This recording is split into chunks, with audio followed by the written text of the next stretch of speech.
How has the experience been so far? 8 months of completing the course. It has been interesting from Jamaica and coming into a new environment. Nadine, so the space now, the political climate, how has that impacted your work? Black Lives Matter, Antifa, Me too. pro-Trump, anti-vax. It was stressful, especially last summer with the protest of George Floyd. I mean, I watched something on TV and I'm just dumbfounded. And you see it playing out, that man being murdered. And the people must say Black Lives Matter, and then the other set of people must say all lives matter. And we say no, we don't say your life no matter. We will say our life matter. And I was a part of the conversation, and I was like, oh, it's stressful. It is traumatic. And Black people in America, they have to live through this trauma 24/7, 365. You could be in your house and you are murdered, as we saw that happen. And it's like, oh, so there's something about the Black body that stirs, that disrupts spaces. And so I wanted to tap into that conversation. I was just thrust in, and being in my department as well, over in my building, being the only Black person, I have experienced it, and it is white imagination is the most dangerous thing on the face of the earth.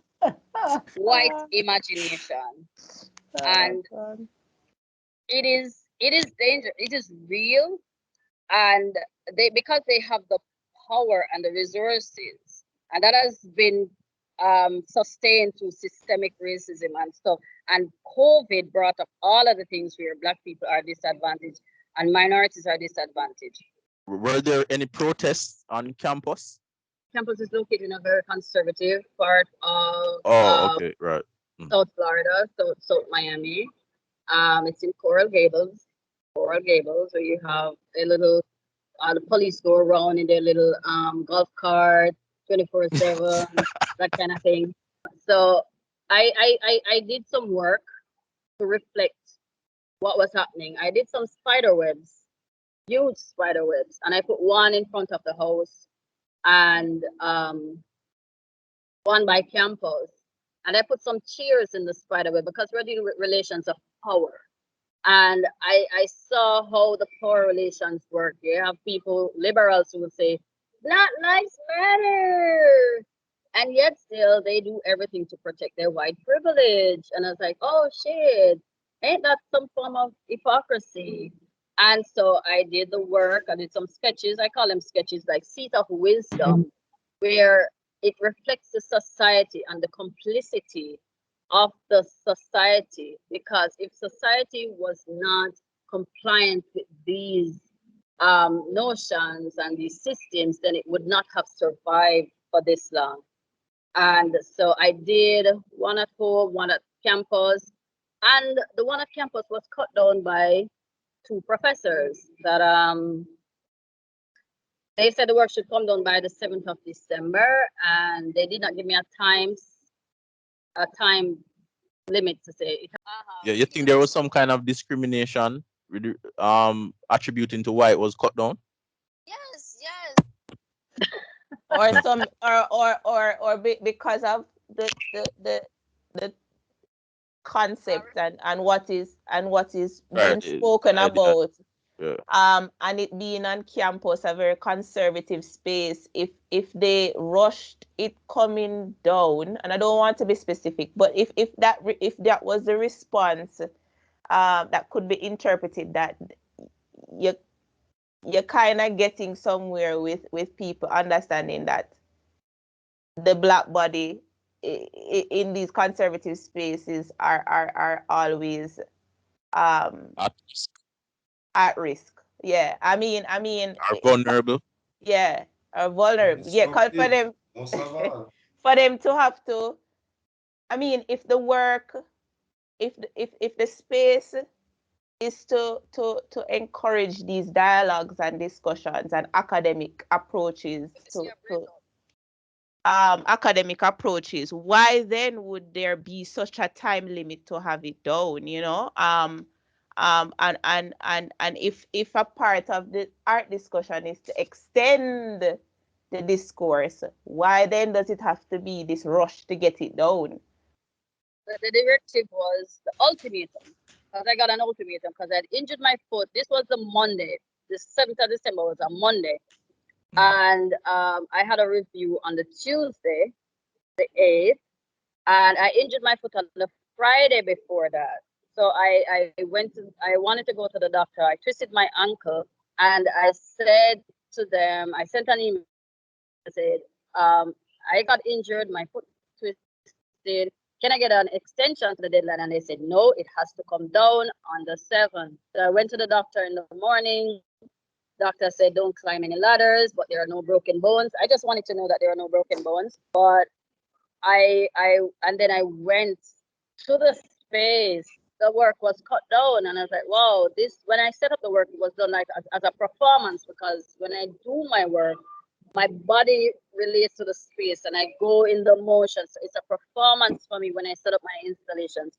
And that is one of the reasons why I work alone, you know, and they cut it down. This is nylon rope, you know, rope not secure at the end, it's free and stuff. And I sent the email to say, you know, I saw that the work was cut down. I went to my studio. The work was in the studio. And I said, I hope it was not destroyed. And the professor that cut it down says, oh, you did not respond to the ultimatum email. So we cut it down. And I said, you all gave me until the 7th. You did not stipulate a specific time. That means I had up to 12 o'clock midnight to remove the work.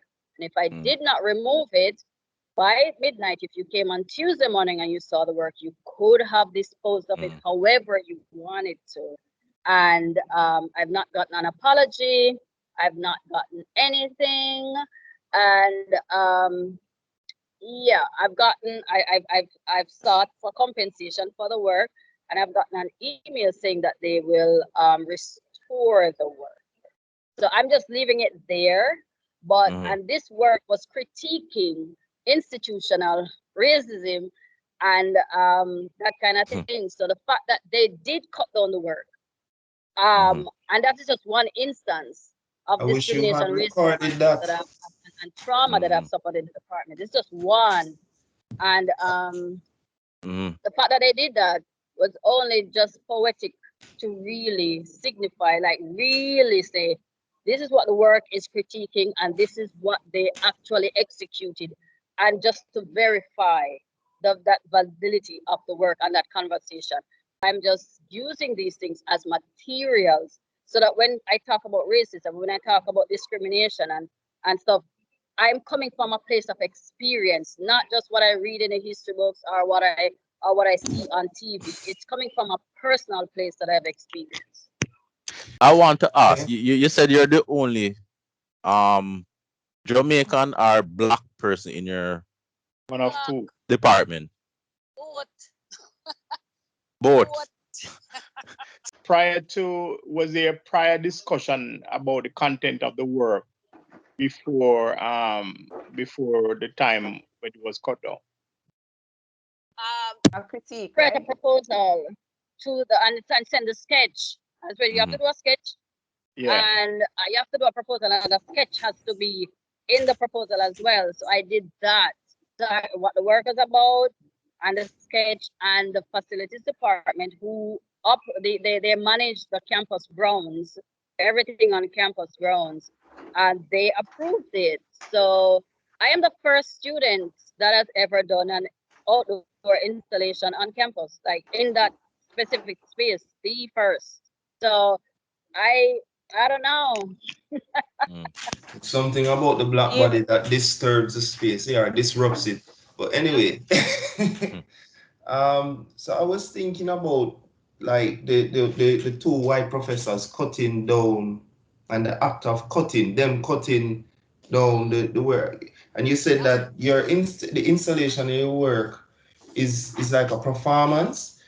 Question, do you record these installation when you're installing the work? Is it recorded? Does it become a part of the work itself, or is it a performance that only you are privy to, as an experience? And would you bring that into the larger, wider conversation? That coincidence, I wouldn't even say coincidence, that them cutting down the work Occurrence. is a blessing Okay. in disguise. Um, when you really think about your work on a It means it threatening. It means them feel threatened. It's so poetic what they did. I couldn't even. I when it happened, I was like traumatized by it. I curled up in a fetal position and I just bawled and I said, God, you know, these savages. Um, yeah. So I haven't given the work to the conservators to restore because I want those cutting, the lines, the fraying, that fragmentation to use it in a performance. So I haven't discarded the work. I haven't given them in because I want to keep that as a record. And yeah, of what really happened. So that's a great question, Xavier. And in terms of performance, I do try to record as much as I can when I'm in the space, when I'm building, when I'm making.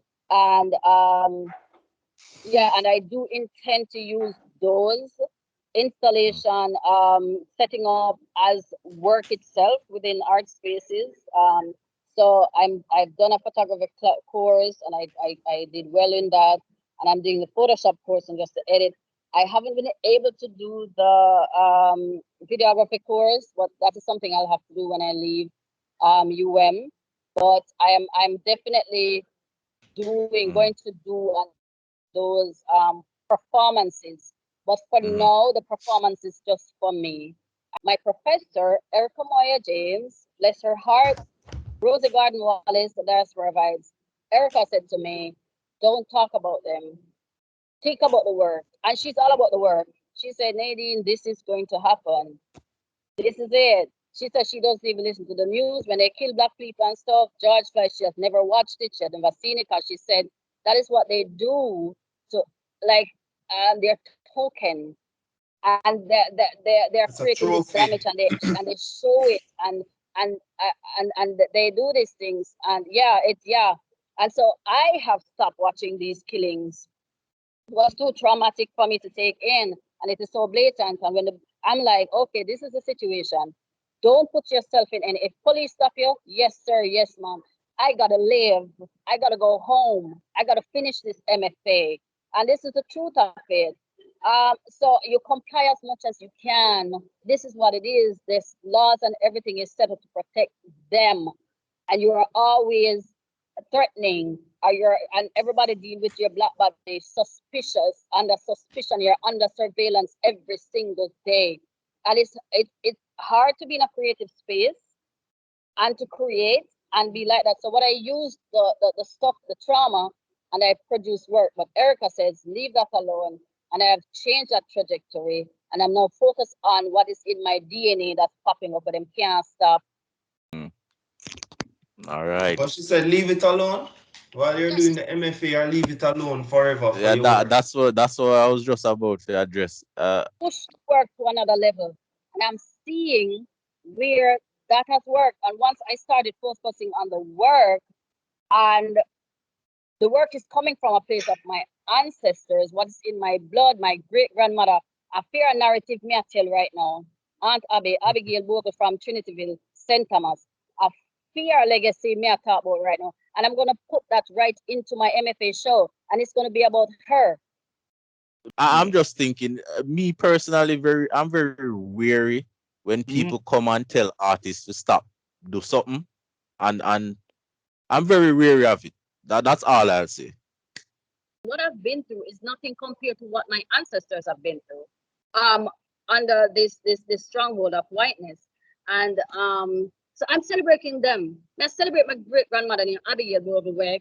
She was a farmer. She rode a donkey 6 miles uphill up her farm. She smoked a pipe because she cultivated tobacco, carrot and cabbage and peas and them something. And she sold bread. She got Sterling Bakery and get the bread them and so, and she sell the bread and the bulla them and so. So my great grand was an entrepreneur. However, when you went to dinner, she had a little bell and she rang the bell for dinner, and you had to be dressed, and you had to sit at the table, and you had to have a knife and fork, and that was my great grand. When I think she married 4 times, and her last husband, her first husband was murdered, because he was a police, and that was my grandmother's father, and her last husband left her a penny in his will because he did her wrong. She took him to court, and I guess he lost, and he left her a penny. So this is this force of nature that I want to talk about. This is where I come from.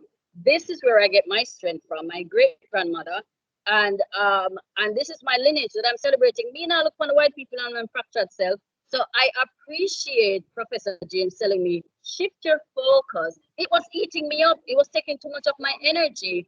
And the conversation is going to be circular. When to see what happened January 6th and the people them say, Biden never win. Them still have it to say coronavirus are out. No, how you gonna argue with them people? If you cannot argue, that's like arguing with a fucking light post. So you move the conversation along because them stuck in on something of white imagination that them are hold onto. And you find it everywhere you go every single day. Me go one store named Ross. Ross and a Macy's. I know Macy's. Ross one local store where you get $10 things and $20 things. And the guy followed me through the freaking store. Follow me and said, look on this nasty piece of boy. When I'm a store clerk, I want M.F.A. to do. I'm going to because made up on a budget and me not there for class. Me there for stretch to look for money and stuff. And he follow me, and I was so upset. And when the guy never stopped follow me until I reach the cashier and racial profiling. Yeah, Nadine. You probably have to raise your hand. God, God, I will leave me so. Well, this is gonna be an interesting episode. what I want to say though, you know, funny, she's in a very conservative state because my M.F.A. program, them kind of encourage them kind of discussion there. I mean, I am one of 2 black students in the program. Which school you say it is? SBA.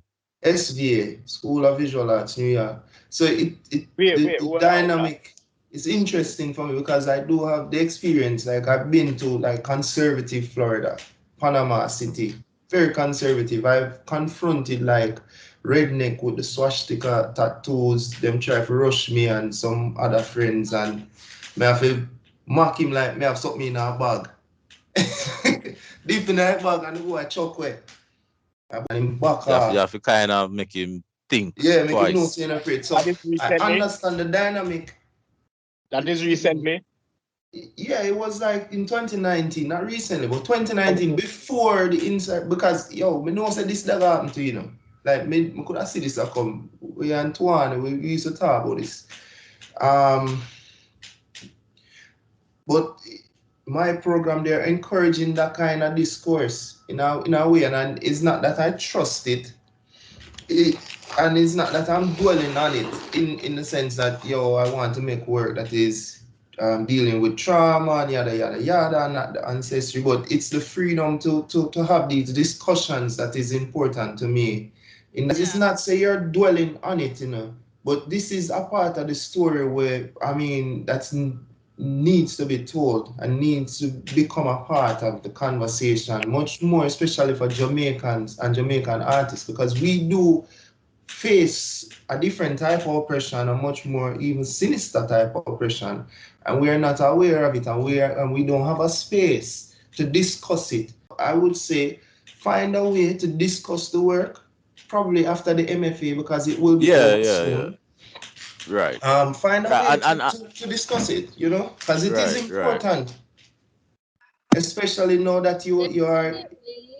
I'm definitely going to revisit it. That's why I said I haven't given them the damage work to be restored because I wanted all of the lines and the cut and the sharpness and the jagged edges and the frame. I want that as I want that as a record, like a record of tangible record of the trauma and the violence, rather, the violence that I've experienced and what is continually being put through and on Black bodies in white spaces. However, I find more joy talking about my ancestry. I Definitely. find more satisfaction talking about my grandmother and the women before her, how they survived the trauma and still maintain themselves with dignity so that Yes, I can come definitely. out of that to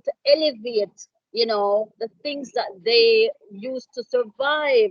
And that's what I'm here to celebrate. I'm not wasting my time on talking about them. Others have been talking about them from the 20s when Harlem Renaissance and those things started popping up. And the conversations have been having about this You trauma, but know, I want to flip the narrative and talk about how we survive, you know, our resilience, and that kind of beauty in our resilience that they keep on denying, but them can't deny because the beauty of the resilience in our DNA, but them cannot stop. the Harlem Renaissance, most of the Harlem Renaissance artists did abstraction because they didn't want to face that same conversation. So art for Black people has always been like that. We have been always been There's some forced level of erasure. to in a way where, yo, don't deal with that, deal with this. We are always being curated.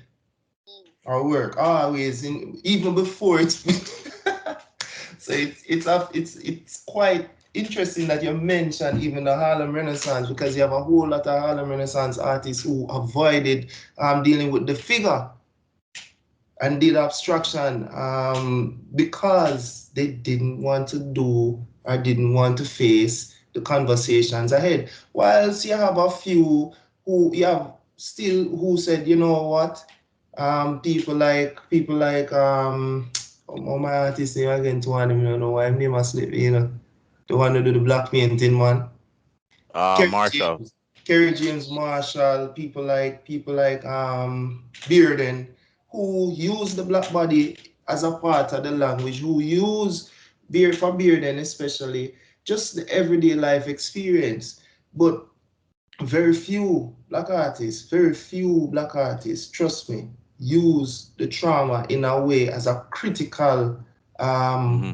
component. Indictment Yeah, yeah, yeah, on yeah. white supremacy, Yeah, very few. on white I, oppression. So that's I'm kind of doing a kind of inversion, um a kind of a sublimation of the whole thing. I want to use their context and high art and notions and spin it and invert the narrative, just like Robert Cole Scott that used the stereotype figures in his paintings, Hmm. and Kara Walker with her cutouts, and so and Kara Walker work is controversial because it looked like she had how lived in Jamaica. Walker were No, controversial. She problematic like for me who created these personally too, figures to but be in that's the another She conversation. can't hear you. Kara Walker problematic for me It's personally, but more that's another. problematic than controversial, but You, I mean, I really see the controversy night. you spoke about your grandma and Great grand, great. your You great wanna know grandma, the great grand? Yes. right, and she's at the center of what's driving your creative Now, expression. my No, practice now. Yeah. right. So you're 8 months out from completing the M.F.A. So I Yes. would figure that at this time your ideas are kind of concretized, solidified. It's just execution, all right. So just give Uh, us uh-huh. for for for, for the viewers and the listeners, just give us an overview of what your M.F.A. What you call it? M.F.A. independent study is about. Just give us a overview.